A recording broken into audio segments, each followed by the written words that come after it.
And then there's our resources.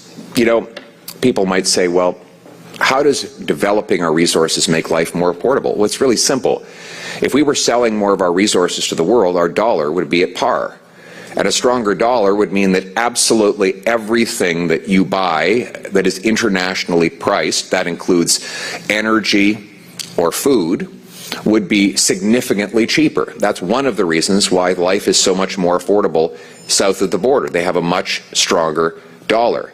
But unfortunately, we have seen our energy and resource sector under attack by government bureaucracy and high taxes. The 9 bad liberal laws that make it uncompetitive for us to develop our resources. You know, we should be the richest and most affordable country in the world. We have the 3rd biggest supply of oil. We're the 5th in natural gas. We are 1st for uranium, for potash, for fresh water. We have the longest oceanic coastline, the shortest shipping distance to both Asia and Europe from the Americas. These massive natural advantages should be harnessed to enrich our people and empower them with stronger take-home pay and more affordable energy and other goods. The government, though, stands in the way. Canada has the 2nd slowest permits of any country in the OECD to get major projects approved.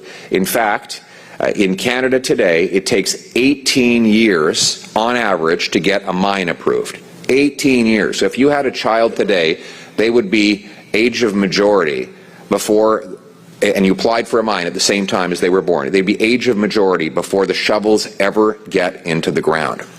It takes, for example, 14 years to get an LNG plant approved.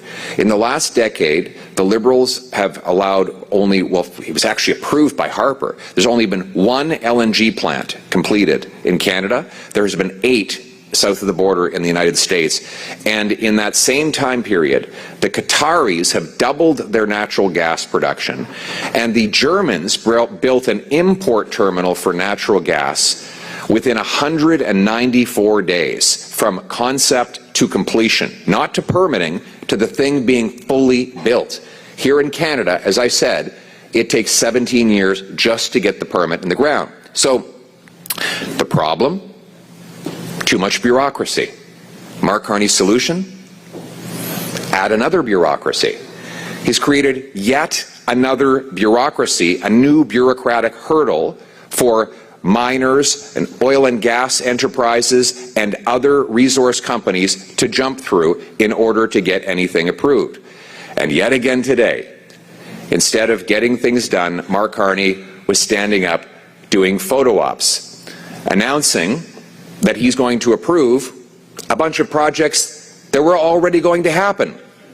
One of them, the Sisson mine in the East Coast, this mine, there was a Liberal minister, Dominic LeBlanc, who said that his government was going to make sure this project got underway within a year, and that was back in 2017. Now today, Mark Carney is re-announcing that same Liberal promise.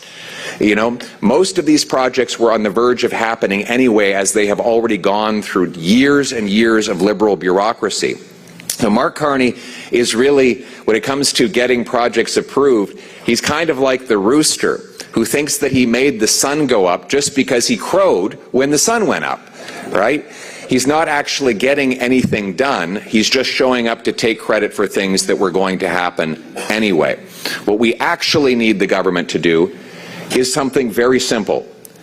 Get out of the way.